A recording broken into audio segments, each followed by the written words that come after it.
What's up, my wizards? It's Dev. Mtg. We like it in Magic. Back on the couch. I miss the couch. It's like it's old times again. So we can count down the top 15 Modern Horizons cards so far. I mean, we have reached, we're only halfway through the set, but we're at, War of the Spark, Dominaria level hype trajectory. So let's bring it down here and let's sift through all these ridiculous pieces of cardboard to come up with my favorite 15 so far. Well, let's start things off nice and soft here with a little honorable mention, because I got to talk about Astral Drift, because I can't wait to get back in the 8-6, burn some rubber as we tear down the mountain pass, leaving a wake of fire and smoke and spent rubber in our path. And that's going to be freaking awesome. Play a little strip of running in the 90s every time you cycle something. It's going to be awesome. But back in the day, we used to do the Astral Slide. That was our favorite dance. It was way before anyone taught us how to Dougie. Now, we just basically have that card back. But it's even better in a lot of ways. It can cycle itself now and just do the thing it does without ever having to actually have it onto the battlefield. And you can't counter that. That seems pretty good. It's just an uncounterable thing, It can wipe away walking ballistas on the other side of the table if that's what you want it to do. But obviously you can just blink a Snapcaster Mage or something like that. I'm not sure how great Drift is going to be. I mean, 3-mana do-nothing enchantments aren't often great in the modern format, but it also won't be the last 3-mana do-nothing enchantment. That's going to be in this video. Turns out sometimes I like these. This is going to be decent in Commander play if it's not good in Modern. Just a second copy of Slide that's even better than Slide. So, I have high hopes for the amount of fun I'm going to have with this card, but I'm not sure how often we're going to see it in Tier 1 decks. Now, let's go ahead and start the actual thing, though. That's what you came for. Number 15 is Scale Up, which is probably only good in Infect, but it's insane in Infect. Turn 1 Glistener Elf was never so frightening, because on turn 2 we get scaled up, they get railed up. Easy to pull off turn 2 wins with Scale Up in Modern now. You can't double Scale Up because of the way the card is worded, but if you Scale Up and then double Mutagenic Growth or Mutagenic Growth plus Giant Growth or any other pump spell, Might of Old Krosa, whatever, you just win the game. You just win the game while your opponent has one land out and not a whole lot else. Either way, even if it only goes in Infect, it's gonna really bring that deck from sort of the dregs of Modern. It's still a deck, but right on up to having a seat at the real big boy Modern table. But down here at number 14, a 3-mana do-nothing enchantment, Unbound Flourishing at 14, and this really goes a long way to show you that I'm including Commander playables on this list, because I don't really think this is going to do a whole heck of a lot in Modern, although I, for one, welcome our new Walking Ballista Overlords, and that will not be the last time I use that joke in this video. I'm going to talk about Walking Ballista over and over. There's a bunch of cards that are really good with Ballista in this set, and this is definitely one of them, but just imagine all the other things you can do with it. We got a bunch of standard playable cards. They're really good with this. Electro Dominance, Expansion Explosion, Hydroid Krasis, literally all of the finales. They're all so good with this stupid card. But there's a bunch of other crazy stuff you can do, imagine Villainous Wealth alongside this. Do it. Imagine it. But then, there's Banefire and Court of Calling. That's a good X spell. Genesis Hydra. You can play this game all day, and a lot of these are Modern legal. So, yeah, you're taking a turn off to play an enchantment, and you can play this one on turn 2 pretty easily after a turn 1 elf. So it's kind of a turn 2 do-nothing enchantment, but soon thereafter it just can start doing some really wonky stuff, and it's not like it's really easy to remove or anything. So if you can actually get set up with this pretty early in the game, you're just going to do disgusting stuff, and who doesn't want to do disgusting stuff? Again, I'm not saying it's Modern playable or anything, but in Commander, yeah, people are going to have so much fun with this. It's got to be on the list. I like fun cards. Speaking of fun Commander playables, though, there's the first Sliver at number 13. This is just, probably even Modern playable. I'm not sure how much better you could do for 5 mana. In a dedicated Slivers deck, this is just going to put, 4 bodies on the battlefield, Sometimes, 5, yeah, and then a 4, and then a 3, and then a 2, and then a 1. So you're just going to get just this huge basket full of bodies, and some of the stuff you can do with this is ridiculous, even if it's not your Commander. And it doesn't have to be, Sliver Queen can be your Commander, or Overlord can be your Commander. You search this up or something with Overlord. That would be pretty good. But some of the strings, I've actually got 2 strings written down. I apologize, but I'm going to have to read for this one because there's so many slivers involved in both of these strings. But you could go Bone Scythe Sliver, the one that gives him double strike, into the Shadow Sliver at 3 mana, into Cloud Shredder Sliver, the new one at 2 mana to give him haste and flying, and then like, I don't know, Sidewinder Sliver, something. At 1 mana, you know. And that's just a bunch of attacking power that's almost guaranteed to get through. But let's say you wanted to go like Bone Splitter Sliver at 4 mana into Blade Sliver at 3, Cloud Shredder at 2, and then like Virulent Sliver at 1 mana and just like win with poison counters. You could do that too. There's just like, there's a bunch of these different cascade strings you can put together, and they're all like really, really gross. So this is probably maybe the dumbest sliver that they ever printed. Like, it's in the top 3. Number 12 is actually like a modern playable card. Finally, and that's Plague Engineer. Plague Engineer is just crazy. Like, I can see how you look at this and be like, you know, at first glance, whatever. But no, this is actually very insane. Against, like, fairies, I guess, if you come across that deck. Elves, if you come across that deck. 8-Whack, the sort of goblins deck that only plays, like, 1 through 3 drops. Like, that deck, this just completely decimates as well. Lingering Souls type decks with like tokens and stuff like that. This just runs through so much. Not to mention humans, you know, it kills like, I guess, Hierarch and Thalia in that deck, and then just weakens everything else. And that's good. Even if it doesn't kill the creatures, it still weakens them. And this can be like Collected Company into play, or like Court of Calling or something. It could be like a bullet in that deck. There's just a bunch of different things this could go into, and it just nerfs so many like pretty powerful, or, you know, even like tier 2 and 3 strategies in Modern. It just has so much like spread on it. Even like mono white aggro decks, this is going to murder a lot of the creatures in like on site as soon as you plunk it down. So God, having engineered plague with legs is, yeah, it's a little bit harder or a little bit easier to kill than an engineered plague, but I'd probably rather have this most days. But number 11, about to be in the top 10 here, is Scrapyard Recombiner. And if this was just like 100% subjective, I mean, it's like 90% subjective.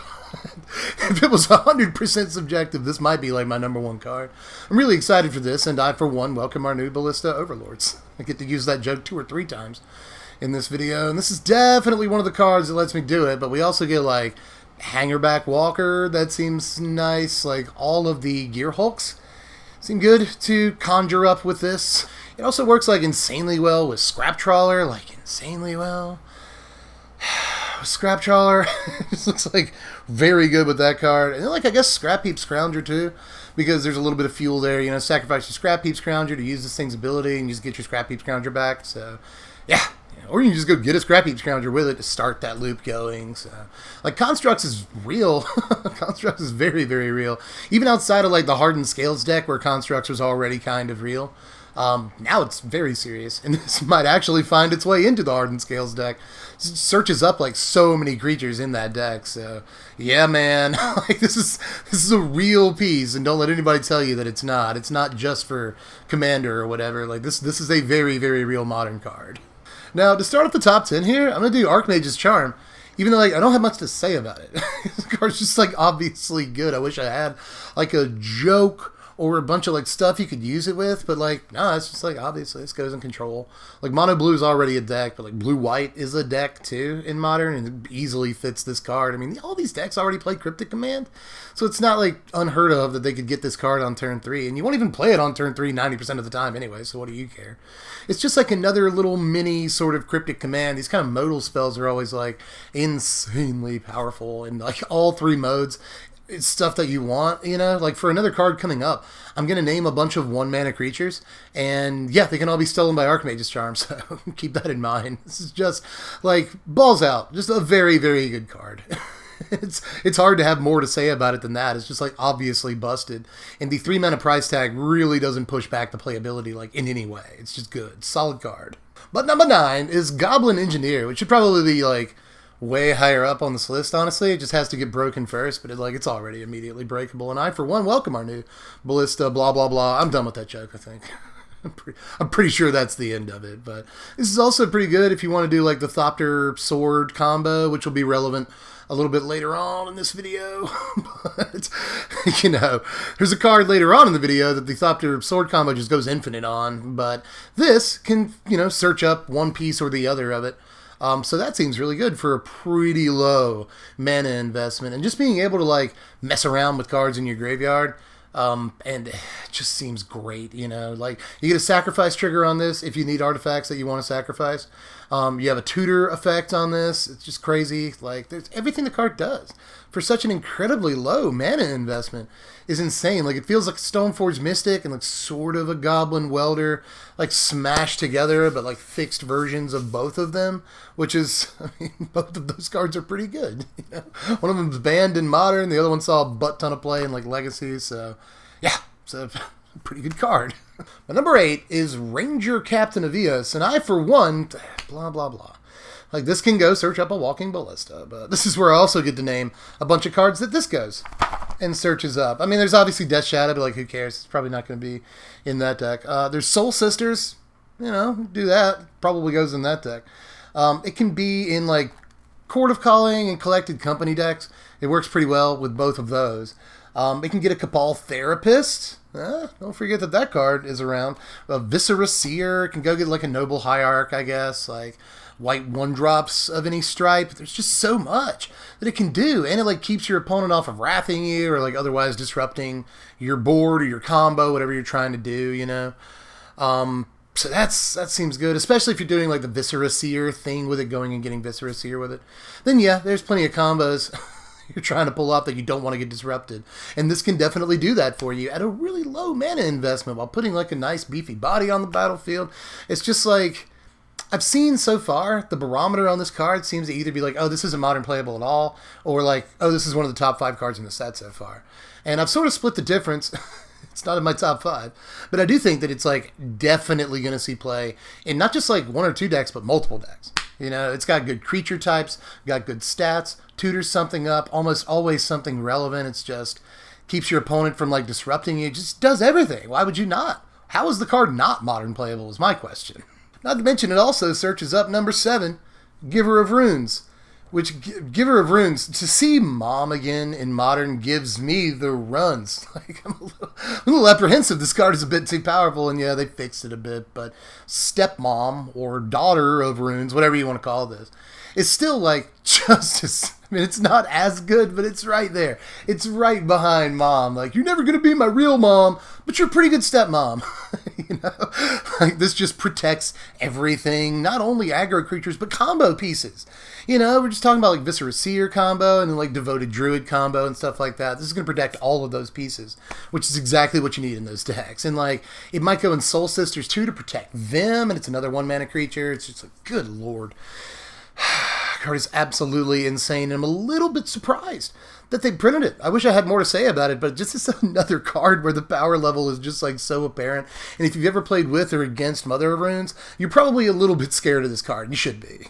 But all the way up here at number 6 is Sarah the Benevolent. And honestly, I'm not like super sure about how playable the card is in Modern at 4 mana. But the other part of me that evaluates cards is like, what are you talking about? The card's dumb. You know, you can easily get 2 Sarah Angels out of this, and even just 1 Sarah Angel for 4 mana. Not the best rate in Modern, you know, 4/4 Flying Vigilance, 4 mana. Could be a little bit better, but it's also still a pretty good rate. You know, it's still a pretty darn good rate. And like, if you just +1 it, the turn it comes into play, then protect it, you just get a Worship. Worship is one of my like most favorite and also most hated cards of all time. I have both won and lost mini games to Worship, and it's just one of those like cheese-eating jerk bag cards. Like, when you have it in play and it's protected, you're just like, you can't stop smiling. Your opponent calls you bad names that I can't repeat without getting demonetized. But when you're playing against it, I mean, yeah, you absolutely hate it. Just Worship is a disgusting, lunatic card, and I can't believe that they effectively reprinted it in Modern. Like, yeah, it costs 4 mana and a couple of turns, but Worship is dumb. Put it this way. In control decks and whatnot, this card is not only a win condition, I mean, it creates like big 4/4 flyers and can easily get 2 if that's what you want, but it's also like a lockdown card, you know, and control decks want both of those things. So I don't see a world where this card isn't somehow playable even at a relatively high rate. Just the ability to fill the board with big flyers and also cast Worship on the same card. That could be a 5 mana rate and probably still worth it. So I like this card is probably as good as it looks. But at number 5, we're going to talk about Hexdrinker for a moment. This card is a literal drinking problem, because I think the card is like a little bit problematic. It just looks like build your own progenitus, and that just looks fun, you know, on its face. But you start building your own progenitus with a Savannah Lions, which is good. This is another card that I think could make Mono Green Stompy like a real, actual deck. And, you know, even if you just go like turn 1 Hexdrinker, turn 2 Scale Up, hit for 6, that seems pretty good. Like Scale Up, hit for 6, give it 1 level, you know, to go ahead and get it on its level. Its way to level 3 at the very least. And that's another thing, man. Like, level 3 looks so easy to get to. And at that point, you haven't dumped that much mana into your 4/4 Pro instance. You know? Like, this just seems like a great card that, like, forgive me for, you know, the turn of phrase, but scales up really, really well as the game goes on. And these kind of mana sinks are really important, especially in the kind of decks the card goes into. Like, these Stompy decks, you really need a mana sink for the mid and late game. And if you know, just a way to efficiently use all your mana, this allows you to do that for a good long time as you get into the game. And it's really not too hard if you want to just get to Progenitus as quickly as possible. Just dump all your mana into this over the course of a couple of turns, and yeah, you might get there. So just like, even at its base level, the card is playable, and that's why the card is so good. Like, it started off like really terrible, and then became eventually the 6/6 protection from every single thing. That would be good enough, sort of, but maybe not quite there. But the fact that it starts as a playable card to begin with for just your total investment of 1 green mana, the card is obviously like out of this world, because it's, you know, there's like very little or no opportunity cost to playing it in the first place, and that's what makes it so good. This card is a problem. Now, I really couldn't decide on number 4, so I'm just going to say that number 4 is both Force of Negation and Force of Despair. And the more I think about these cards, the more fair they are, you know? But I still think that doesn't make them not busted. Broken in half, man. Like, Force of Negation, the non-creature clause on this, like, I think really holds it back from just being the stupidest counterspell that was ever printed in the history of Magic. Aside from Force of Will, obviously, the card it's cribbing from. But still, I do think this is going to make a huge splash in Modern. It's going to be really good against combo decks.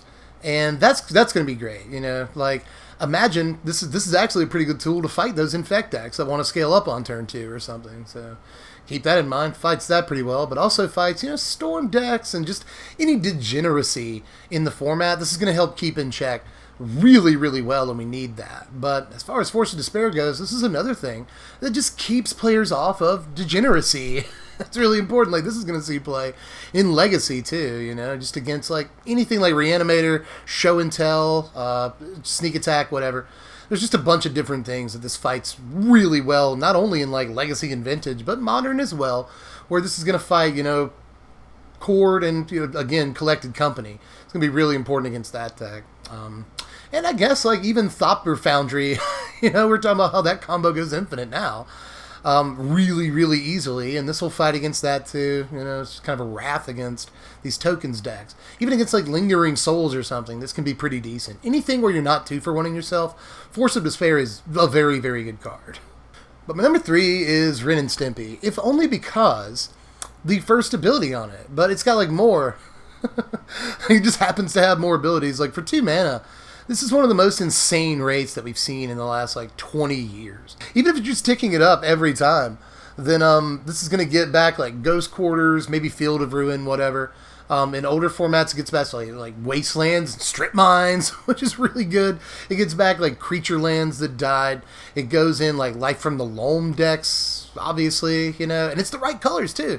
Like, for the sort of Seismic Assault Life from the Loam deck, it's the right colors. So it's a great 2-mana play, too, to get you set up for Seismic Assault. So there's just so many decks the card goes in on like day 1. And by the way, I already mentioned this, but it has more abilities. You just Tim something, ping something for a minus there. And there's lots of like 1 toughness creatures in Modern that this actually hits. You know, it keeps your opponent off a bunch of aggro cards and Thalia and like all kinds of stuff. So don't discount the ping on this either. It's just like does everything for 2 mana. And it's just like, it might be the best card we've seen so far. It might actually be, all things considered. Oh, and I haven't even said that it gets back fetch lands. That's probably relevant. Probably maybe the most relevant thing about the entire card. But another super relevant thing is that it also gets back our number 2, which is Horizon Lands. As far as like how effective these cards are going to be in multiple formats, this is a strong contender for number 1. You know, like these are going to see play in like pretty much every format they're allowed to see play in. Like I'm not sure about Legacy and stuff, but like maybe you know, Canopy sees play, Horizon Canopy sees play in that format on occasion, and these are just basically Horizon Canopies that are different colors that are really dangerous when you think about it. You know, like the red ones give burn away to draw more burn, the blue ones give blue away to do more blue stuff. You know, control decks a way to draw cards at instant speed and find counters and draw spells and stuff. So, just good lord. You know, and now we've got not only Crucible, but Ren and 6, too, you know, to bring these back over and over. And Light from the Loam as well, you know, just having card draw on a land is traditionally insane, and like Horizon Canopy sees play in mono-colored decks, like mono white, mono green. We'll play Horizon Canopy because it's just a way to draw a card, you know, like very late in the game. That's a very, very good thing to be able to do, and now like pretty much every color can do it. So these are going to see play in like every deck until the end of time. So yeah, these need to be not only on the list, but like in the top 3 at the very least. And number 1 is Daddy Ursa. Gotta be Ursa. Like, if we're talking about the most hyped cards so far in this set, this is the one, y'all. Man, this is the thing that makes Thopter Sword combo just go infinite. You know, you net mana off of the combo if you just tap one of them. Usually you tap the sword. And you're just going to net mana off the combo and eventually be able to cast, I don't know, every card in your entire deck. That seems pretty good. So... You know, if only for that reason, Urza's great. But he's also, you know, a Tolarian Academy. That card was banned like not almost immediately, but that's one of the most famous bans in Magic history. And it's also kind of a Temporal Aperture, which is one of my favorite cards from back then. But not many people, I think, remember Aperture nowadays. It's a really good card. It goes really well on this, considering you're just going to, again, play your entire deck with this ability eventually. So... Ursa, like, I think this is modern playable, mostly because of, you know, the 4 toughness. I think that's really important to stay out of bolt range. It can still be Fatal Push, but they have to revolt the push, so that's kind of important. This is just protected in a number of ways, and there's a number of, like, crazy combos you can pull off with it. It puts a bunch of power and toughness into play in, like, dedicated artifact decks. The Construct's actually going to be really, really important, so... This is just overpowered, and even if it doesn't see a ton of modern play or there are ways to shut it out of the format, it's going to be, like, one of the best commanders ever. Forever, you know, in a set that's full of really good commanders, you know, but I really think that they hit the mark between like ultimate commander playability and like probable modern relevance for a couple of reasons. And I think that is definitely the mark of like cards that should be in the top 3 here, you know, like Ren and 6 could see commander play obviously, but it's just like a modern bomb. These Horizon lands will see play in commander and modern. This will see play in commander and modern, but just as far as like hype, playability, multi-format playability, and just overall coolness, I think Ursa is easily the best card that fits the bill for all of those categories that we've seen so far, and it's not even close. Anyway, you know, when the whole set comes out, I mean, we're not even halfway through, but when the whole set comes out, I'm sure I'll have a top 25 for you, but I wanted to go ahead and expand some more on how I feel about some of these cards, because they're just... This set is crazy. Like, in terms of just overall power level, this might be the best set that I personally have seen in many, many years. You know, just like, I don't know about the expected value of the set in terms of price or anything, but just in terms of, like, playability of each individual card, this might be up there with some of the most powerful cards. Like, this might be alpha level. And really, if you look at alpha as a whole, most of the cards aren't playable. You know? So we're just looking at like extreme levels of like brokenness with a lot of these cards. And even a lot of the reprints, which I didn't even get to talk about in this video hardly at all. So it's just a crazy set, and I wanted to go ahead and talk a little bit more about it. But more spoilers start bright and early Monday morning, which is probably when you're watching this. So... I'm sure I'm going to have a lot more to say about a bunch more cards. Make sure you subscribe if you haven't done it yet. Hit the bell for notifications. Like the video if you enjoyed it. Let me know what I missed down there in the comments section. Do all those things. Hit up the Patreon if you want to help support content like this. And go to TCG Player in the link down there if you want to hit up any of these cards, pre-order any of them, pre-order sealed product for as low as it's going to get. I imagine before all is said and done, the pre-order prices on sealed, you know, boxes of the set are just going to be through the roof. So go ahead and get in there before it gets too crazy. Hit the link in the description. And I guess I'm done. So yeah, Catch you cats later. I'm Dev from the place. Thanks for watching, my wizards. Spread love and be kind.